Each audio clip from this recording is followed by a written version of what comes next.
Oi, pessoal do nono ano, vamos aqui falar da Nova Zelândia, o maior produtor e exportador de lã, do mundo, né? E vamos também falar do continente antártico, mas vamos falar um pouco da Nova Zelândia. Eu estou na página 237, tá? No finalzinho, ó. A Nova Zelândia é situada no Pacífico Sul, é formada por duas ilhas principais, a Ilha do Norte e a Ilha do Sul, separada pelo Estreito de Cook.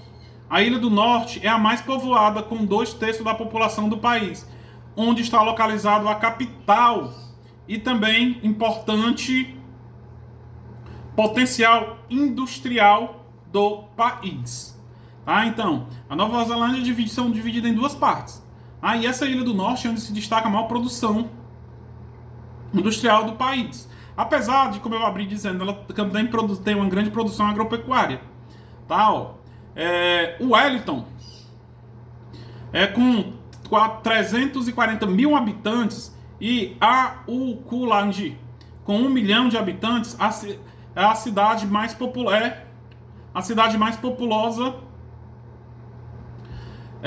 da Nova Zelândia.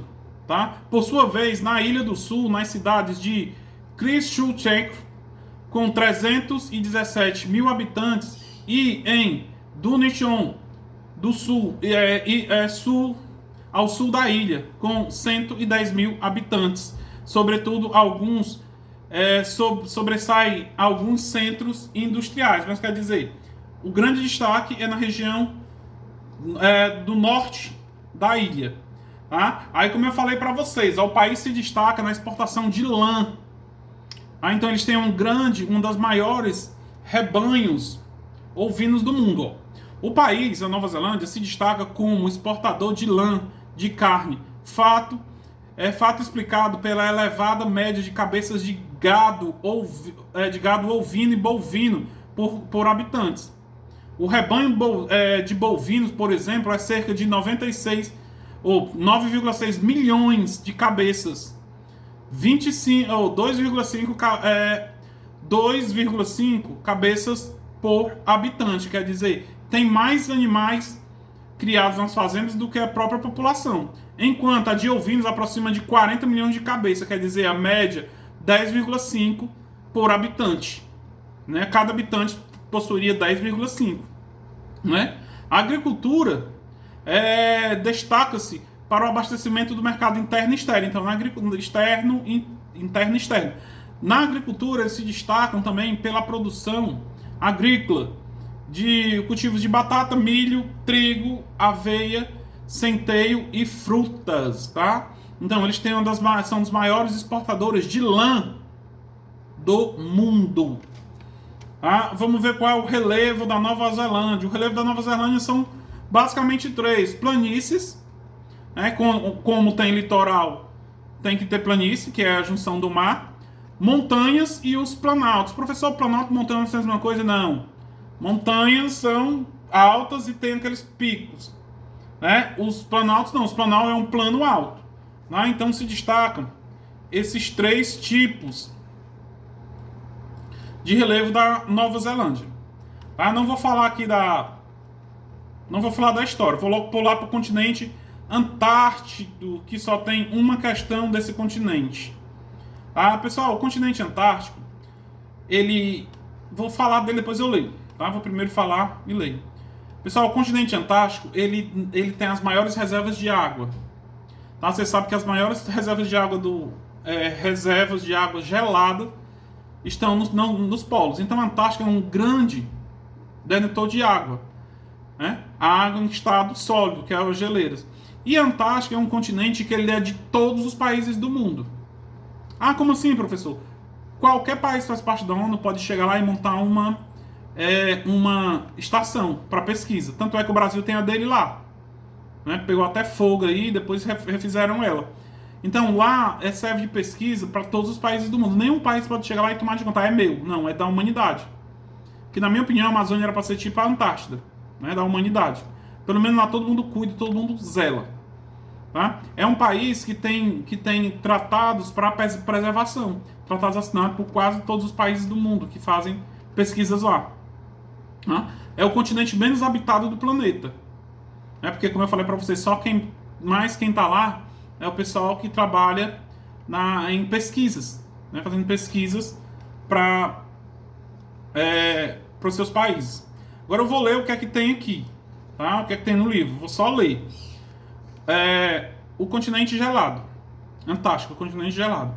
Entre 1768 e 1771 ocorreram as primeiras navegações pelos mares antárticos, realizado pelo capitão inglês James Locke. No entanto, foi o estadunidense Nathaniel Palmer que pisou no solo antártico pela primeira vez por volta de 1820. Devido à espessa camada de gelo que cobria o continente, só foi possível fazer o mapeamento do seu relevo décadas depois, em 1912. Para tanto, foram retiradas fotografias aéreas com técnicas que permitiam atravessar o gelo. A Antártida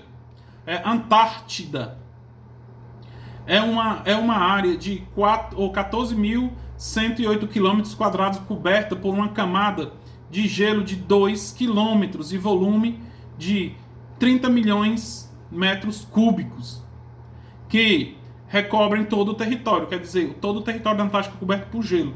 Uma espessura de 2 km, uma camada de 2 km. Então, toda essa água é água doce. A única exceção é a Península Antártica, que não está permanentemente congelada. Aproximadamente 90% das geleiras do mundo estão nessa região. Né? Onde é que fica a Antártica? No norte ou no sul? No sul. No inverno, a superfície é duplicada pelos gelos superficial dos oceanos, formando baquisas. Né? As calotas polares são importantes para o equilíbrio, para equilibrar as condições térmicas do nosso planeta. E por encontrar 70%, como eu falei para vocês, e por concentrar 70% da água doce do mundo, eles interferem no nível dos oceanos. Sabe que se as geleiras derreter, o que é que acontece? O nível do oceano sobe.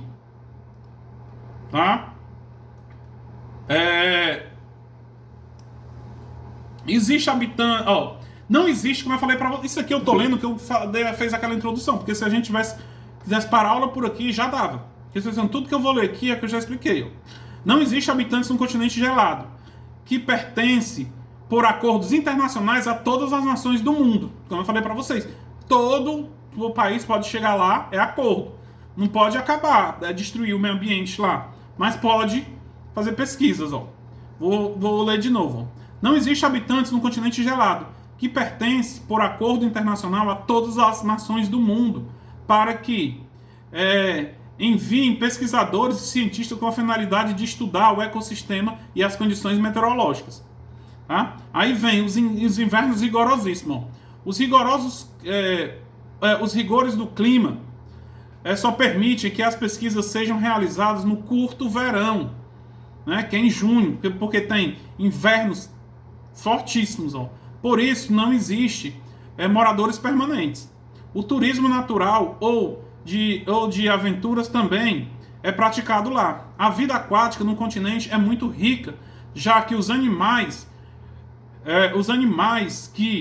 como cachalotes, orcas, baleias, rios habitam nas suas águas, enquanto os leões marinhos, os pinguins, as focas, os elefantes marinhos, os albatrozes e outras espécies de aves instalaram-se na costa da Antártica.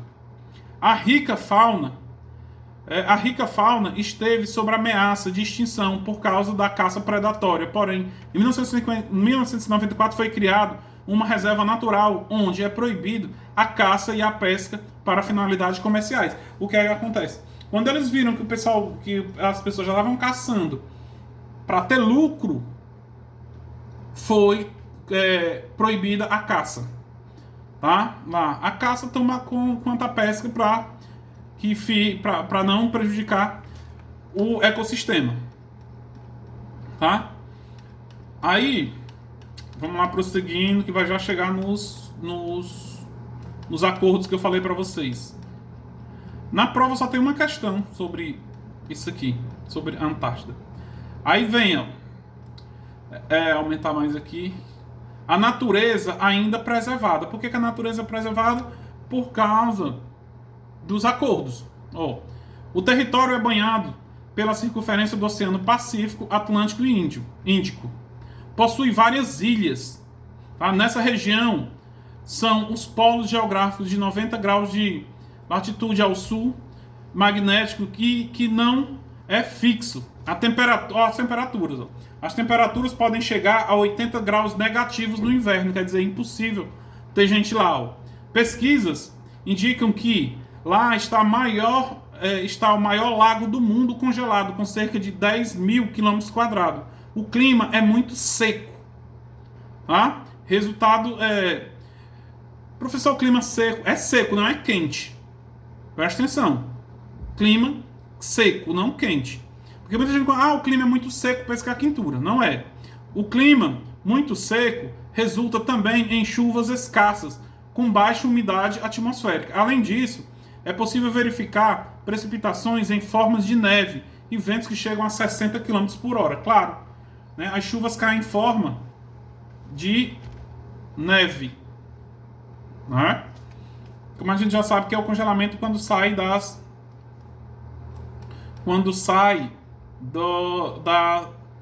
nuvens. As águas, deixa eu vir aqui, as águas congelam antes de chegar no solo, tá?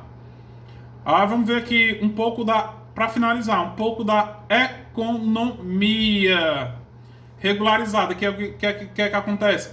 São os acordos para preservação.